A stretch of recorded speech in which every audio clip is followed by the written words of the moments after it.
They threw her out into a blizzard that was killing grizzly bears, expecting her to freeze within the hour.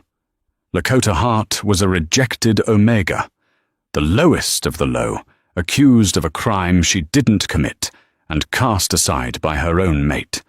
She found a cave to die in, but she wasn't alone. Inside were 12 massive dying wolves. She didn't know they were the kingdom's missing elite guard. She didn't know the massive black wolf watching her with intelligent, silver eyes was Kalen Blackwood, the Alpha King himself. She just knew they needed help. By the time the sun rose, the girl who was treated like trash would hold the fate of the entire nation in her frozen hands. This is how a rejected outcast became the Luna of legends. The sound of the heavy oak doors slamming shut echoed like a gunshot across the valley. It was the sound of a life ending. Lakota Hart stood on the frozen porch of the pack house, the wood biting into her bare feet. She was wearing nothing but a thin, oversized t-shirt and fraying jeans. Her coat, her boots, and her dignity had been thrown out into the snow a few minutes prior, scattered across the icy driveway of the Silver Creek Pack lands. "Silas, please." Her voice was raw, shredded from an hour of screaming her innocence. "You know I didn't steal the amulet. You know me." The door cracked open, just enough for Silas Vane to show his face. He was handsome in the way a knife was handsome, sharp, cold, and dangerous. He had been her fated mate for exactly 3 days. 3 days of bliss, followed by a sudden, brutal accusation. "I don't know you, Omega," Silas sneered, his eyes devoid of the warmth they had held yesterday. He tossed a bundle of clothes, her winter parka, into a mud puddle near the stairs. "I know that Lady Genevieve found the Alpha's moonstone in your drawer. I know that a wolfless runt like you would do anything to buy status. I reject you, Lakota Hart. The bond is severed." He didn't just say the words, he pushed his Alpha command into them. Lakota felt a physical snap in her chest, like a rib breaking. She doubled over, gasping for air, clutching the spot over her heart where the mate bond had hummed warm and golden just this morning. Now, it was a gaping, bleeding hole. "Get off my land," Silas growled. "If you're still within the perimeter at sundown, the border patrols have orders to hunt you for sport." The door slammed again, the lock sliding home with a finality that chilled her more than the wind. Lakota didn't cry. She couldn't. The shock was a physical anesthetic. She scrambled down the stairs, her feet numb against the packed ice, and grabbed her parka from the mud. It was wet and freezing, but she shoved her arms into it, shivering violently. It was 4 o'clock in the afternoon. In the dead of winter in the Northern Territory, that meant she had maybe 30 minutes of light left. The storm warning had been blaring on the radio all morning. A cyclone bomb, the weatherman had called it. Temperatures were expected to drop to 30 below zero. She looked back at the massive estate. Through the bay window, she saw the silhouette of Lady Genevieve, the Pack's head Delta, sipping wine. Genevieve had wanted Silas. Everyone knew it. Lakota, the orphan with no wolf spirit and no family name, had been an inconvenience. "I will survive," Lakota whispered, the words snatched away by the gale. "I will survive just to spite you." She turned toward the tree line. The main road was too dangerous. Silas's enforcers would be patrolling it in their SUVs. Her only chance was the old logging road, a treacherous path that wound up into the Black Peaks. It was suicide, but staying here was an execution. As she breached the tree line, the wind picked up, screaming through the pines. The snow wasn't falling. It was being driven horizontally like shrapnel. Lakota trudged forward, her canvas sneakers instantly soaked. 2 hours later, she was dying. Her vision was tunneling. The cold had moved past pain and settled into a heavy, drowsy warmth. The final stage of hypothermia. She had lost the trail miles ago. She was deep in the forbidden sector of the Black Peaks, a place where even shifters didn't go. The legend said the mountains were cursed, that the magnetic fields there messed with a wolf's internal compass. She stumbled over a root and fell hard, her face burying into the snow. It would be so easy to just stay here. To sleep. "Get up," a voice inside her whispered. It wasn't a wolf voice. She didn't have one. It was just her, the stubborn, broken girl who had scrubbed floors in the pack house for 10 years. She pushed herself up, her hands blue and unfeeling. Through the swirling whiteout, she saw a shadow, a dark maw in the side of the cliff face, about 50 yards away. A cave. With the last reserve of her adrenaline, Lakota crawled toward it. The wind battered her, trying to peel her off the mountain, but she dug her fingers into the frozen earth. She collapsed across the threshold of the cave, out of the wind. The silence was sudden and ringing. It was dry here and slightly warmer. She rolled onto her back, gasping, waiting for her heart to stop hammering. That was when she smelled it. Copper, musk, and the distinct, rot-sweet scent of infection. Lakota froze. She slowly turned her head toward the back of the cavern. It wasn't empty. Lying in the gloom, huddled together for warmth, were wolves. Not normal timber wolves. These were shifters, massive creatures the size of ponies. 1, 2. She counted 12 of them. They weren't moving. The snow around them was stained pink. They were piled like a mass grave.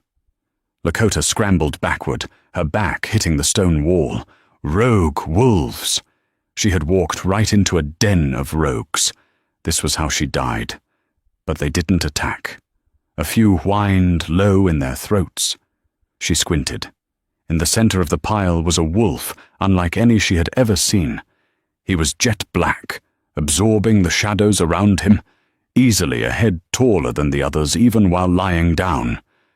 But his breathing was shallow, ragged rattling in his chest. A massive gash ran down his flank, festering and ugly. They weren't sleeping. They were dying. Fear told her to run. If these wolves woke up, they would tear her to shreds. But looking at them, Lakota realized they couldn't wake up.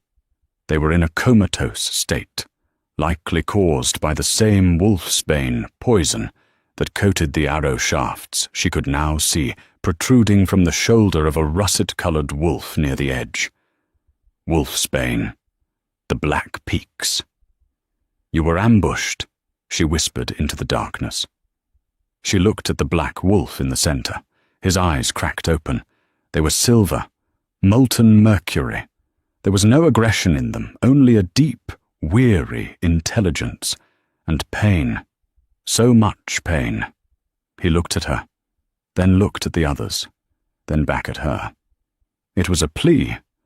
Lakota had spent her life being the invisible servant. She knew how to clean, how to mend, and how to heal. She had assisted the pack doctor for years because no one else wanted to do the dirty work of stitching up lower-ranked wolves. "I must be insane," she muttered. She crawled forward. The black wolf tensed, a low rumble vibrating in his chest. But he didn't snap. He was too weak. "I'm not going to hurt you," she said, her voice shaking. I'm going to try to help." She reached the russet wolf first. He was shivering violently. She touched his fur. He was burning up with fever. She gripped the arrow shaft. "I'm sorry," she whispered. "This is going to hurt." She yanked. The wolf yelped, a pitiful sound, and slumped back into unconsciousness. Lakota worked quickly. She didn't have bandages. She looked down at her parka, then at the flannel shirt she wore underneath. She stripped off her parka, shivering as the cave air hit her skin, and ripped the flannel shirt into strips. It wasn't sterile, but it was better than nothing. She packed the wound, tying it tight to staunch the bleeding. She moved from wolf to wolf. It was a nightmare of blood and triage. 3 of them had broken limbs, 4 had arrow wounds. But the black wolf, he was the worst. He watched her the entire time. As she approached him, the power radiating off him was suffocating. Even injured, his alpha aura was immense. It felt like standing next to a nuclear reactor. "You're the alpha," she deduced, kneeling beside him. "You're protecting them." His silver eyes locked onto hers. He huffed, a sound that sounded suspiciously like a scoff. The gash on his flank was deep, likely from a bear or a jagged rock during a fall. It was infected.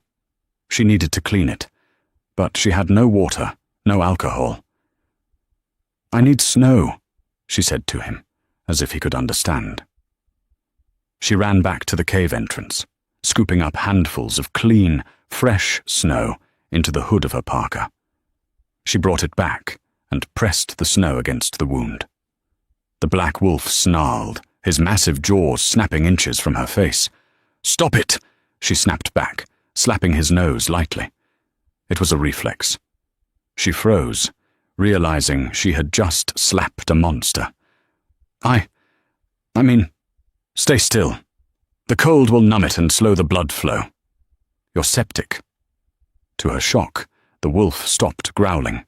He laid his heavy head down on his paws, watching her with an intensity that made her skin prickle. He submitted to her care. For hours, Lakota worked. She was exhausted, starving and freezing, but the work kept her mind off the hole in her chest where Silas had broken her.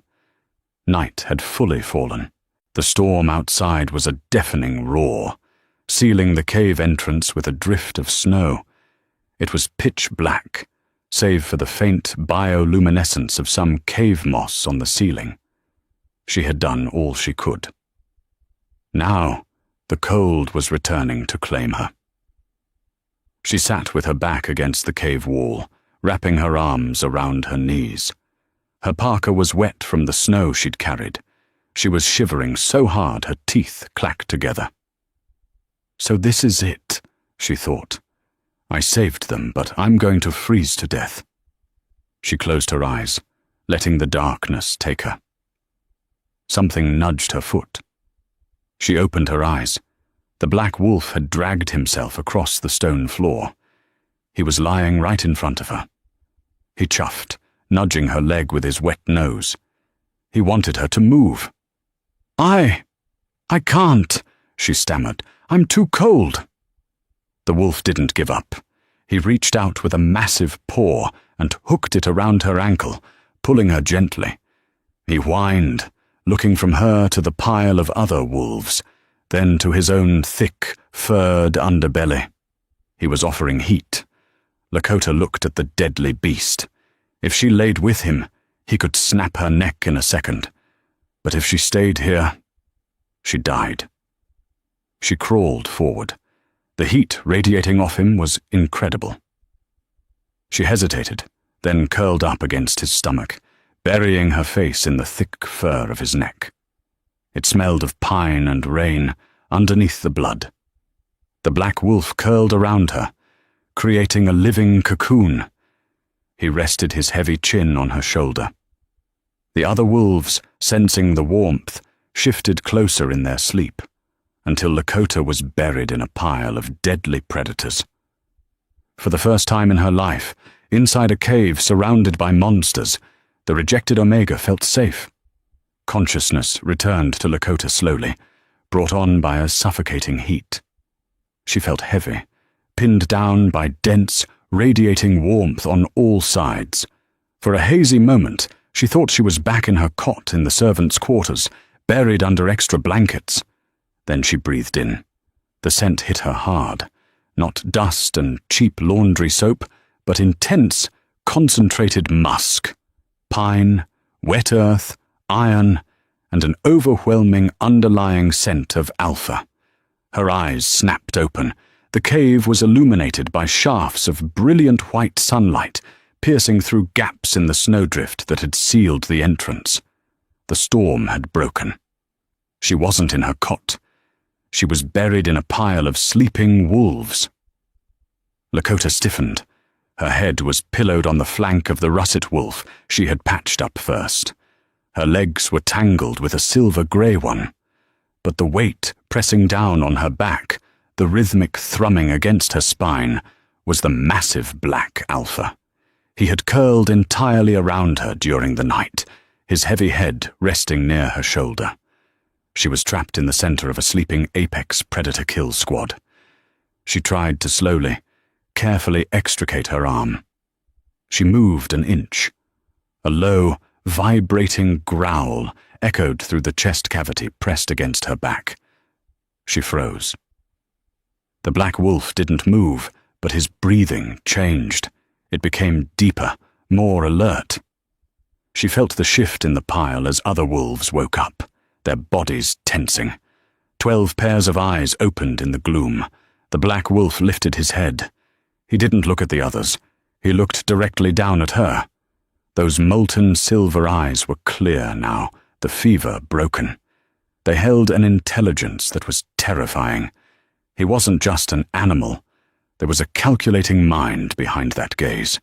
He huffed, hot breath stirring her hair, and then slowly uncoiled his massive body. He stood up and stretched, his joints popping loudly. He was enormous, his back brushing the low ceiling of the cave.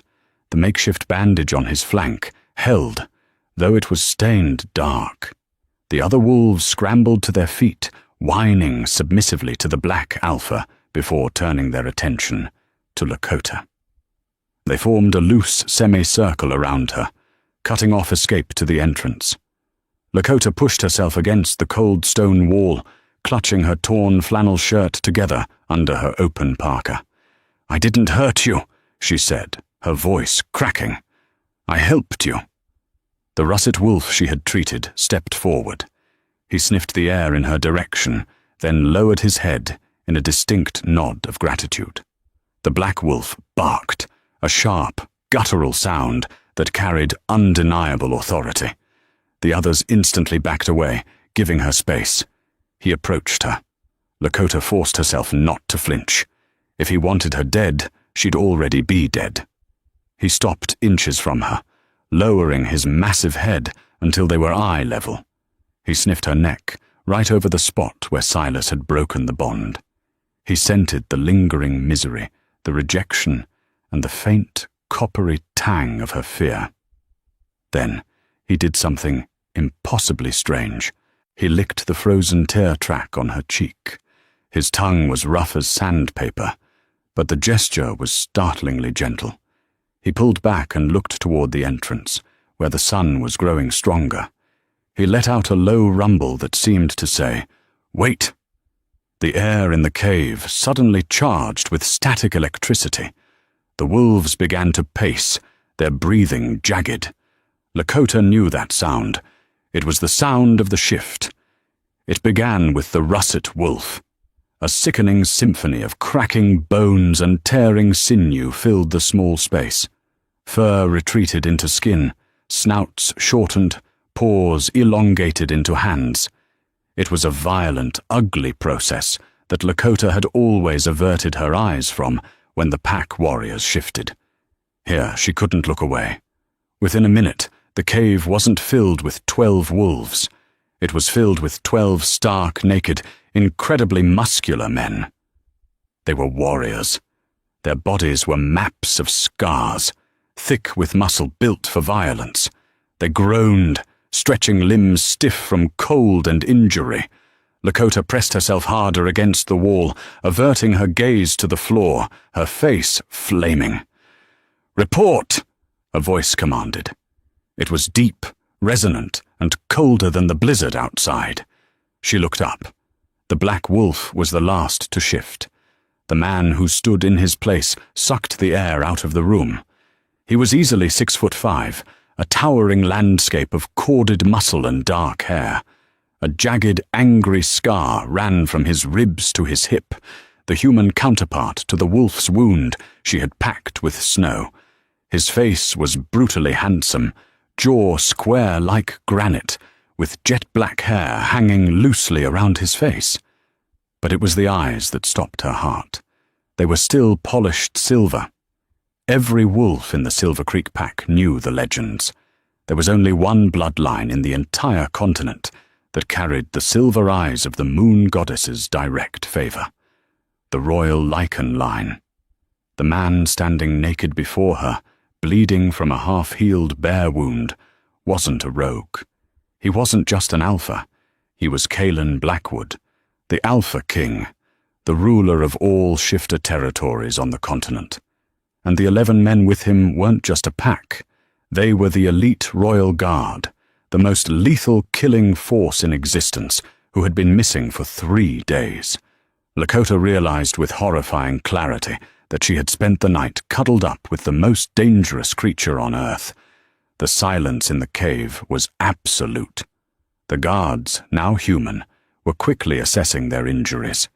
The russet wolf, now a lean man with copper hair and a nasty shoulder wound, winced as he touched the strips of flannel Lakota had tied. Calen Blackwood ignored his nakedness with the ease of royalty. His silver gaze was pinned to Lakota, dissecting her. "Jax," the king growled, never taking his eyes off her. "Status." The copper-haired man, Jax, straightened up, wincing. "Alive, sire. Thanks to the girl. Elias has a broken tibia. Marco's ribs are dust, and we're all running on fumes, but the wolfsbane is metabolizing out." "The ambush?" "Professional hits, sire, using rogue mercenaries as fodder. Someone high up wants the throne vacant." Calen's jaw tightened, a muscle feathered in his cheek. The energy rolling off him was so intense the air felt thin. He took one slow step toward Lakota. The other guards stopped what they were doing, watching their king and the small, shivering Omega under his scrutiny. "Who are you?" Calen demanded. His voice wasn't loud, but it vibrated in her chest bones. Lakota tried to stand, her legs shaking uncontrollably. She managed to get upright, clutching her parka closed.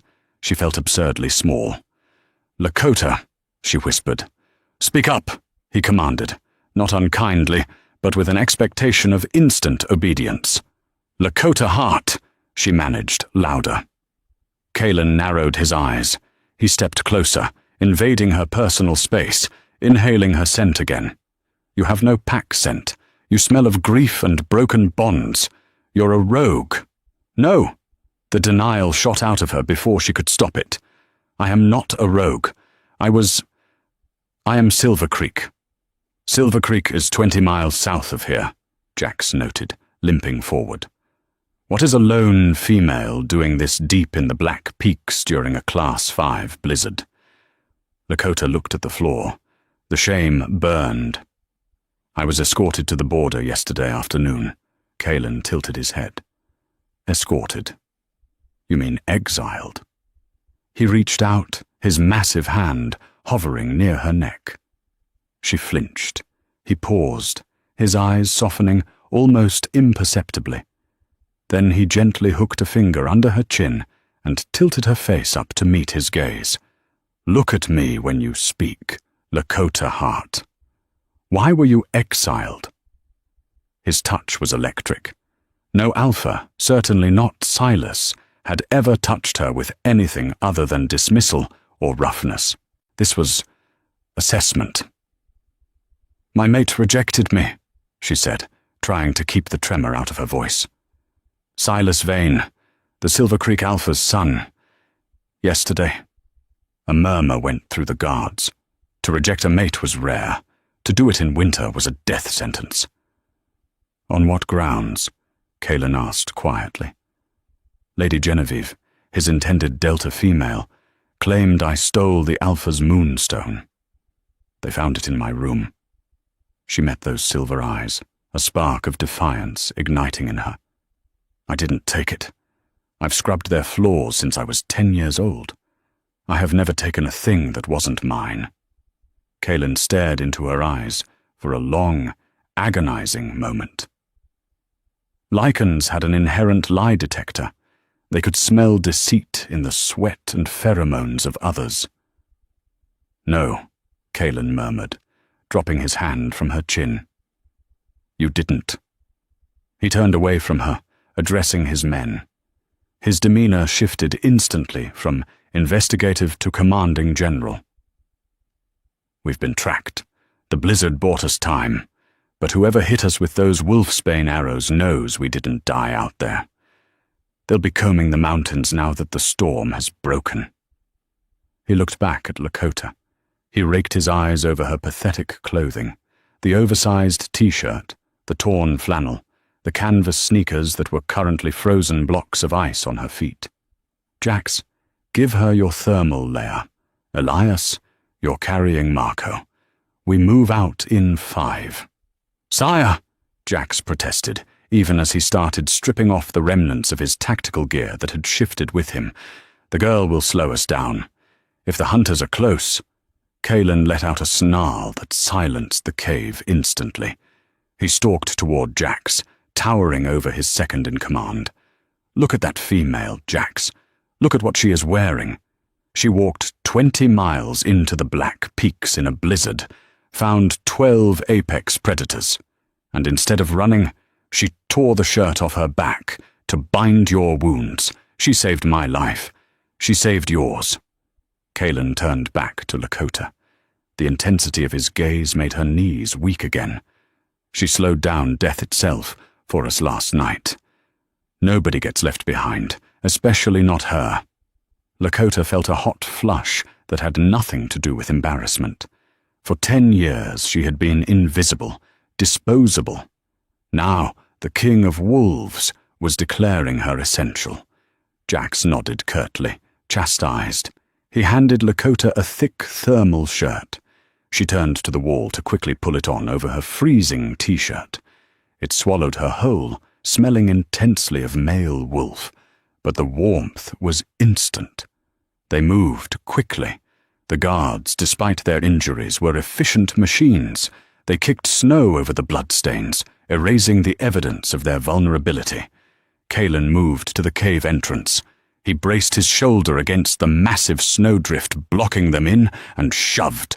With a grunt of superhuman effort, he burst through, sending tons of compacted snow cascading down the mountain slope. Cold, brilliant sunlight flooded the cave. "Stay close to me," Kalen ordered Lakota, offering his hand to help her over the threshold. His hand swallowed hers completely. They stepped out onto a ledge overlooking a blindingly white, frozen world. The Black Peaks were treacherous and beautiful. Kalen instantly went still. He lifted his head, sniffing the wind. The fur on his arms, still present in patches, bristled. A split second later, a sound cracked through the thin mountain air. A gunshot. Snow exploded on the rock face, inches from Lakota's head. Rock shards sliced her cheek.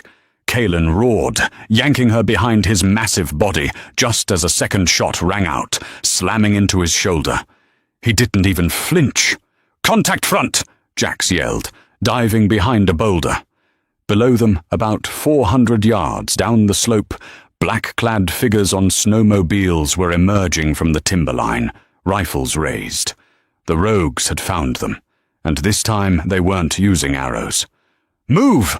Kalen roared, the sound more animal than human. He didn't wait for Lakota to process the command.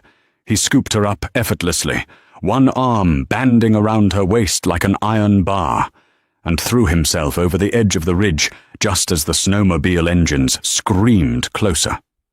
They plummeted. It wasn't a free fall, but a controlled slide down a 60-degree incline of loose shale and ice. Lakota buried her face in Kalen's chest, squeezing her eyes shut. She felt the impact of his boots digging into the mountain, acting as brakes, sending showers of ice spraying over them. Above them, the crack, crack, crack of semi-automatic fire echoed, but the bullets chewed up the snow where they had been standing seconds ago. "The tree line!" Jax shouted from somewhere to their left.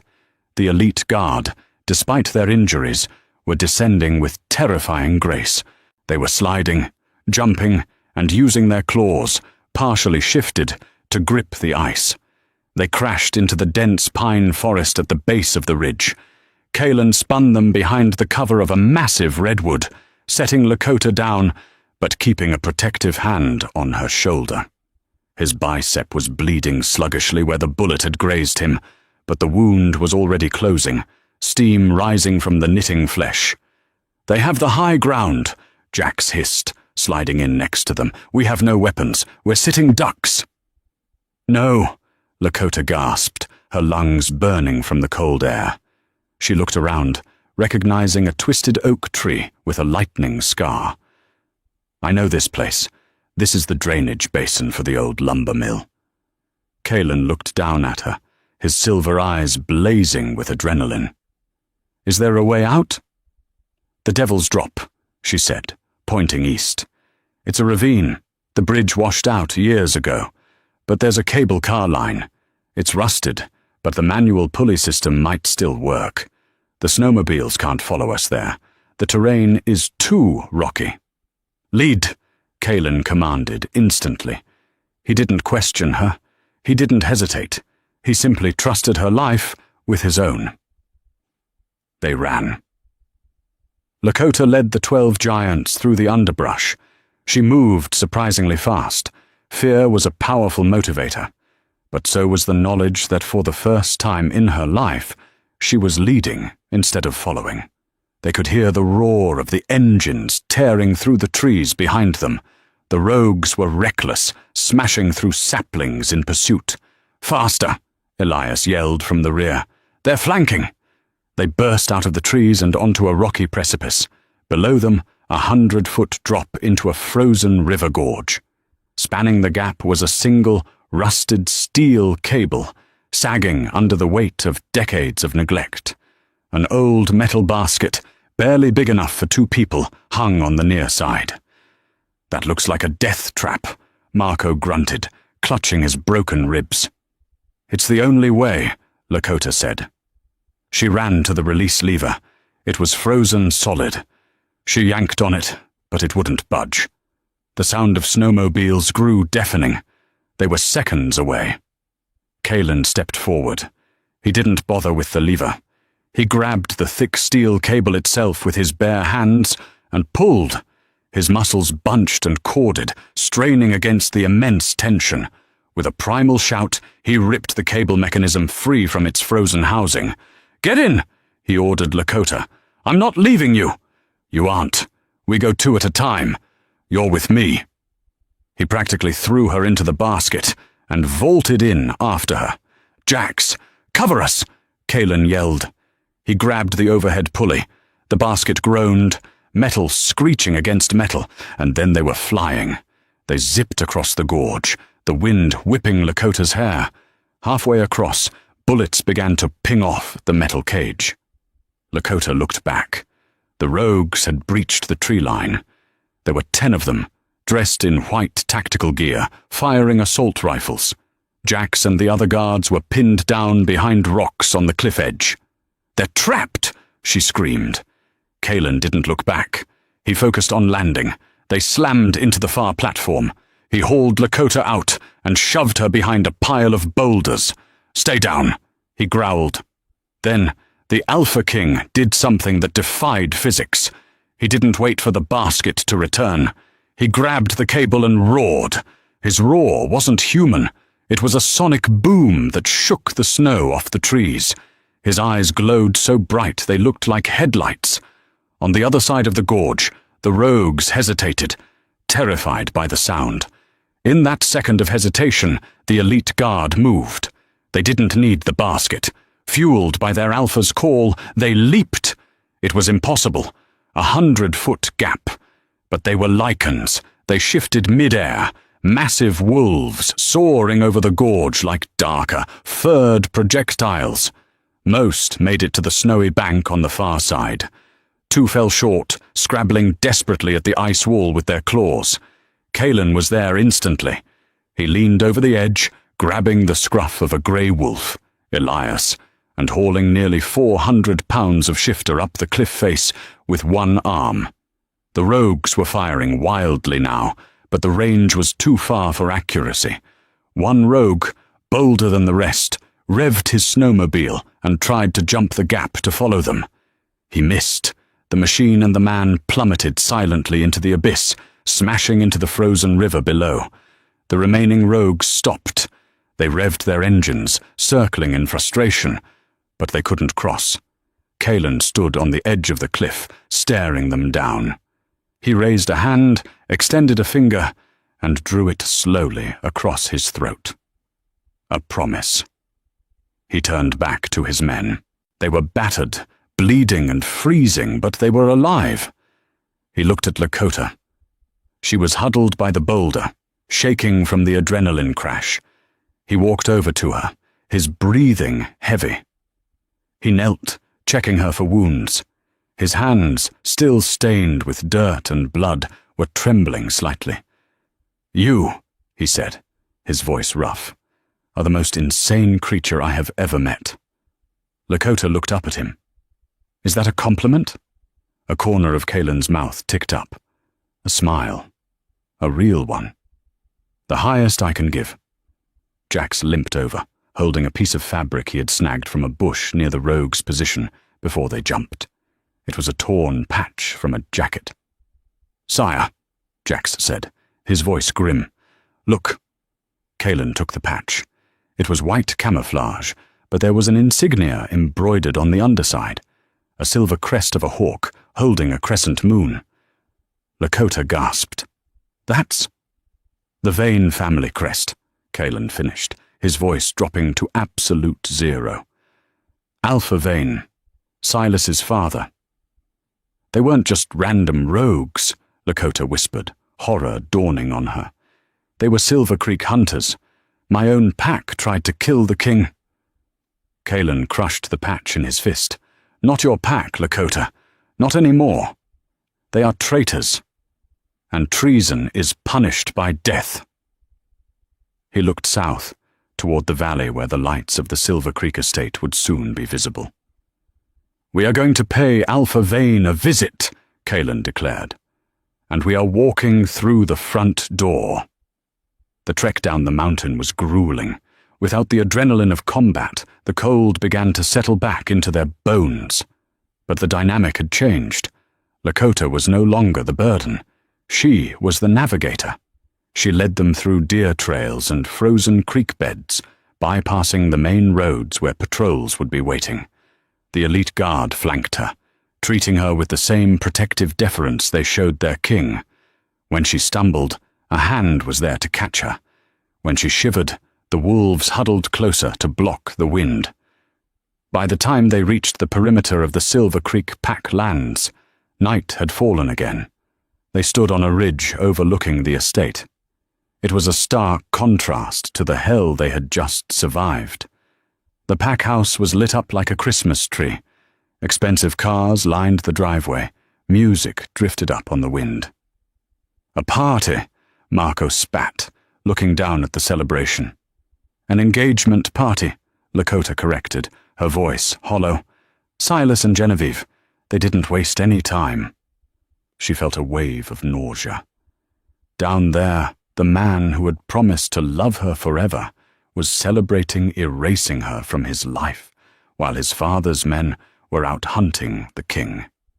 "You are shaking," Kalen said softly. He was standing right behind her.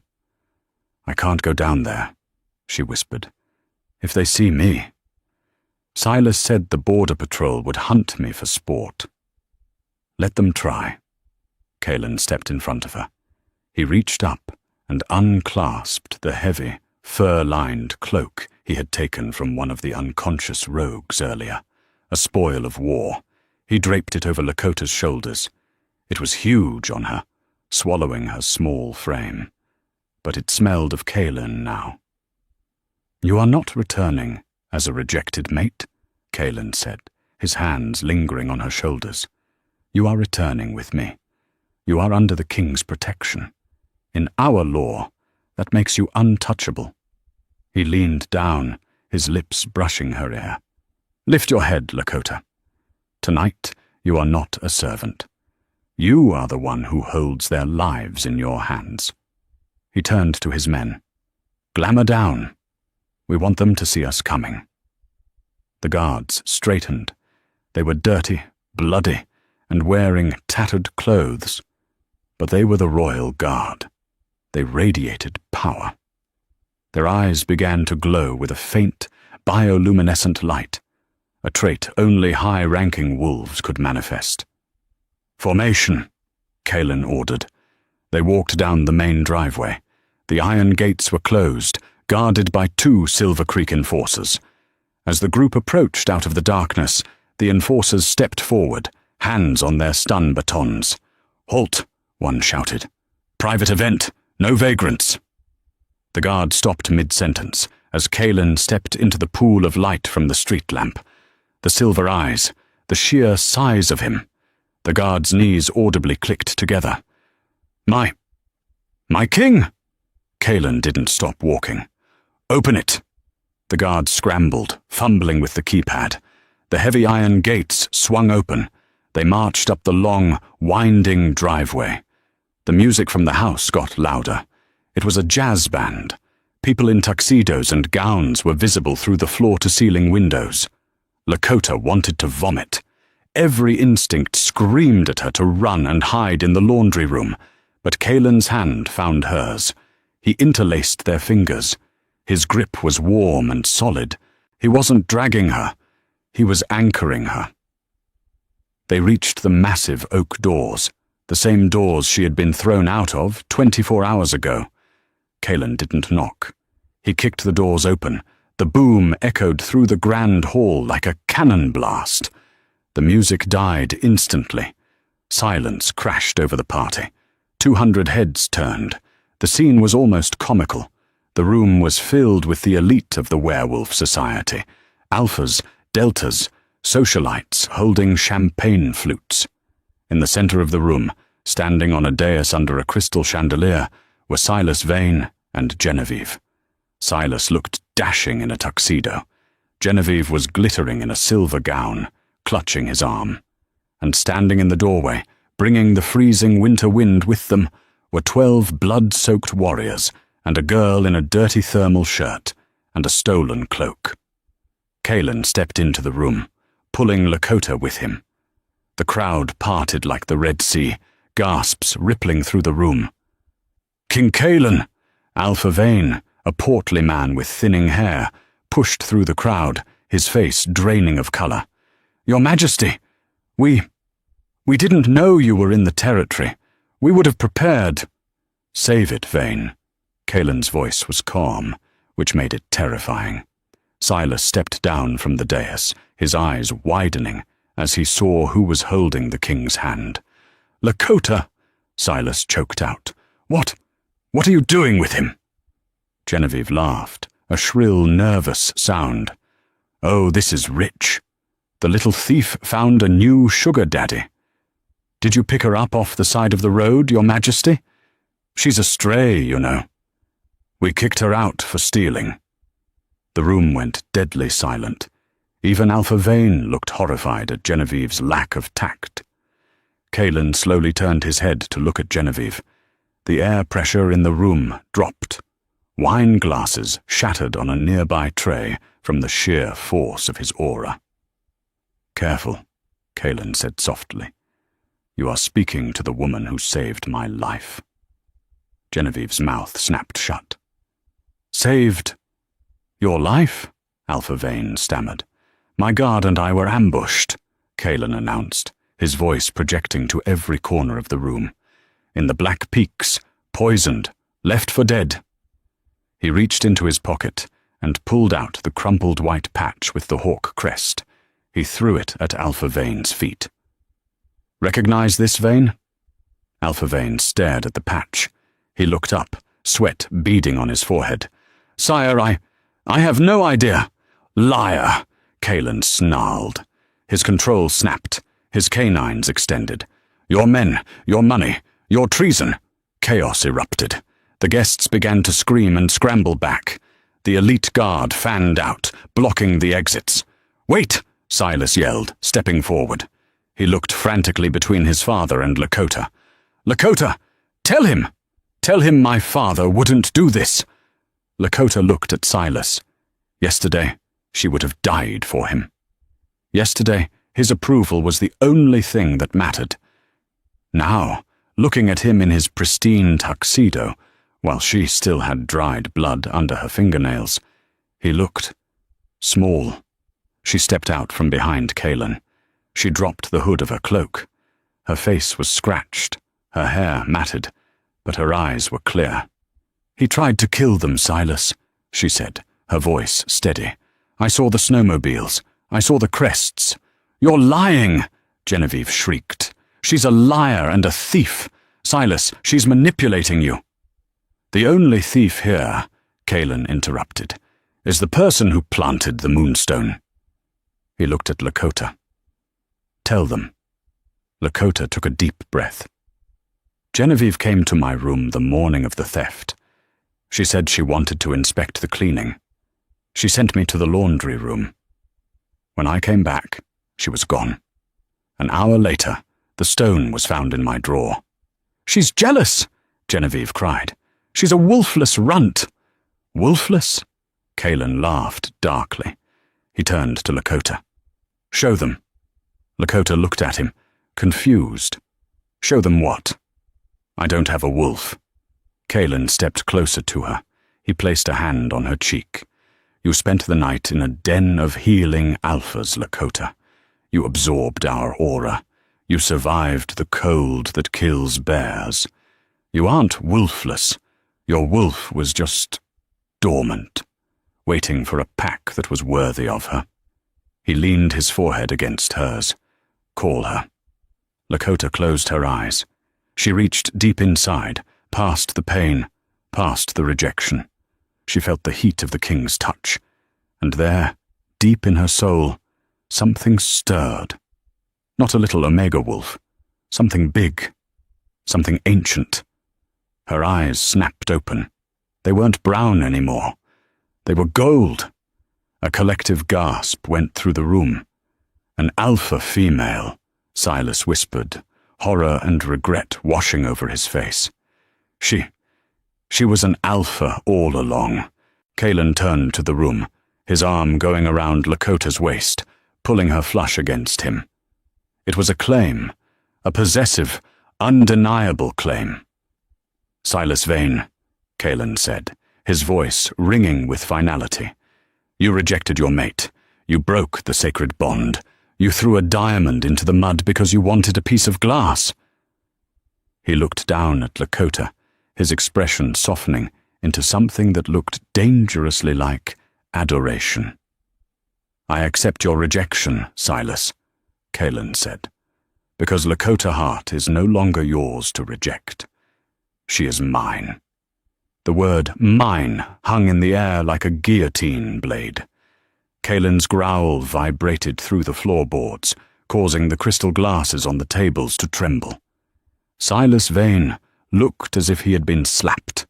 He took a step forward, his hands twitching at his sides. The arrogance that had defined him yesterday was gone, replaced by a desperate, clawing panic. He looked at Lakota, really looked at her, and saw the golden fire in her eyes, the regal set of her shoulders, the way the king's cloak draped over her like royal velvet. "You can't claim her," Silas argued, his voice cracking. The bond can be repaired. It was a mistake. I was misled." He turned a venomous look on Genevieve. "She planted the stone. She tricked me. Lakota, you know I wouldn't have done it if I had known the truth. We are fated." Lakota looked at the man she had loved for years from afar, the man she had served, the man who had thrown her into a blizzard to die without a second glance. She felt nothing. No spark, no pain, just a cold, distant pity. "The bond isn't damaged, Silas," Lakota said, her voice surprisingly strong, resonating with a new, dual timbre, human and wolf. "It's dead. You killed it the moment you opened that door and threw me out." "I can fix it." Silas lunged forward, reaching for her arm. Kaelin didn't even move his feet. He simply backhanded Silas. It was a blur of motion, too fast for the human eye to follow. The sound was like a whip crack. Silas flew backward, crashing into a banquet table, sending plates of expensive hors d'oeuvres flying. "Touch her again," Kalen warned, his voice a low thrum of violence, "and I will tear your arm from its socket." "Kill them!" Alpha Vane screamed. The portly Alpha had backed away to the edge of the room, near the kitchen doors. He realized the political game was over. Now it was just survival. "Security! Kill the intruders! Kill the girl!" The room exploded into chaos.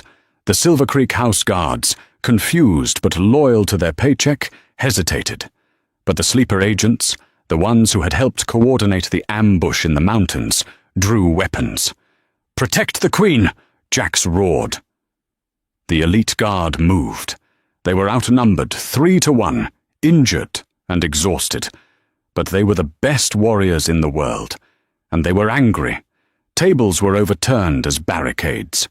The ballroom turned into a war zone of shifting bodies, snapping jaws, and the deafening boom of gunfire. Kalen shoved Lakota behind the heavy oak dais. "Stay here!" "No!" she yelled, grabbing his arm. "I'm not hiding anymore!" Before Kalen could argue, a figure lunged from the shadows. It was Genevieve. She held a silver letter opener, her face twisted in a mask of pure, jealous rage.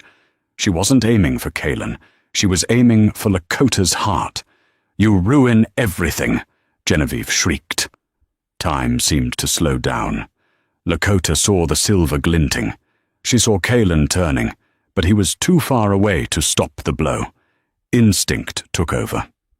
Not the instinct of a servant, but the instinct of the creature that had woken up in the cave. Lakota didn't dodge. She stepped forward and roared. It wasn't a scream. It was an alpha command, fueled by the golden energy of her new wolf spirit. "Kneel!" The word hit Genevieve like a physical blow. The sheer pressure of the command forced the Delta female to the ground. Her knees slammed into the marble floor, the knife clattering from her hand. Genevieve gasped, choking, pinned by the weight of an authority far greater than her own. Silence rippled outward from them. The fighting stopped. Guards and guests alike froze, their wolves forcing them into submission. Even Alpha Vane dropped to his knees, wheezing. Kalen stared at Lakota. His eyes were wide, glowing with a mixture of shock and ferocious pride. She stood over Genevieve, breathing hard, her golden eyes burning. She looked up, sweeping her gaze across the room. Every wolf that met her eyes lowered their head. She wasn't just an alpha by blood. She was an alpha by spirit. She had faced death and conquered it. "It is over," Lakota stated. Her voice was calm, but it carried to the back of the room. Kalen walked to her side. He didn't overshadow her. He stood with her. A partnership. "You heard your queen," Kalen addressed the room. "Alpha Vane and Genevieve are under arrest for high treason and attempted regicide. Silas Vane." Kalen looked at the man groaning in the ruins of the banquet table. "You are stripped of your rank," Kalen pronounced. "You are no longer an heir. You are no longer an alpha. You will live as an omega, serving the pack you failed to lead." Silas looked up, tears streaming down his face. "Lakota, please."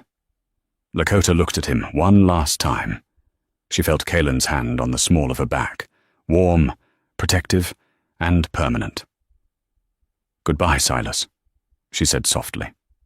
3 months later. The balcony of the royal palace overlooked a city of glass and stone, nestled in the heart of the capital. The winter had passed, giving way to a lush, vibrant spring. Lakota stood at the railing, wearing a gown of deep midnight blue. She wasn't thin or frail anymore. She was healthy, strong, and glowing. The golden hue in her eyes had settled into a warm, honey brown, but the gold flared whenever she was emotional. She heard the heavy footsteps behind her, but she didn't turn. She knew that rhythm. She knew that scent. Strong arms wrapped around her waist from behind, pulling her back against a hard, solid chest. Kalen rested his chin on the top of her head. "You're thinking about them," he murmured. "I'm thinking about the girl who froze on that mountain," Lakota corrected, leaning into him. "I'm wondering if she would believe this."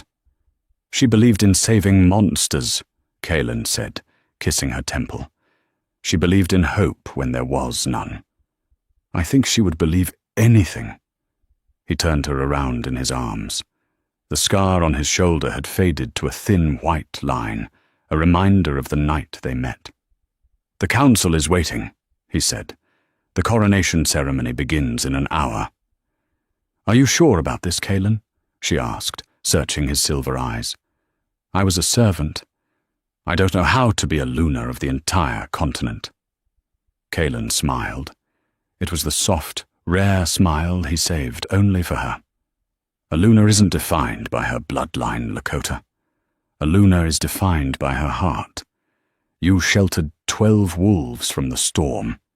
You led us through the fire. You commanded a room of enemies to their knees." He took her hand and placed it over his heart. She could feel the steady, powerful beat beneath his ribs. "My wolf chose you in that cave," he whispered. "My man chose you on that bridge. You are my equal. You are my fate. And tonight, the world will know it." He leaned down, his lips hovering inches from hers. "Ready, my queen?" Lakota smiled, the gold flaring in her eyes. She grabbed the lapels of his jacket and pulled him down for a searing kiss. "Ready, my king." And that, my friends, is how Lakota went from a rejected Omega freezing in the snow to the most powerful Luna in history. It's a reminder that sometimes the rejection that breaks your heart is actually the universe clearing the path for the destiny you deserve. Silas Vane realized too late that he threw away a diamond to pick up a stone, and he paid the price for it. If you enjoyed this story of revenge, romance, and karma, please smash that like button. It really helps the channel grow. And if you haven't already, hit subscribe and ring that notification bell so you never miss a new story. We drop new drama every single day. Thanks for listening, and I'll see you in the next video.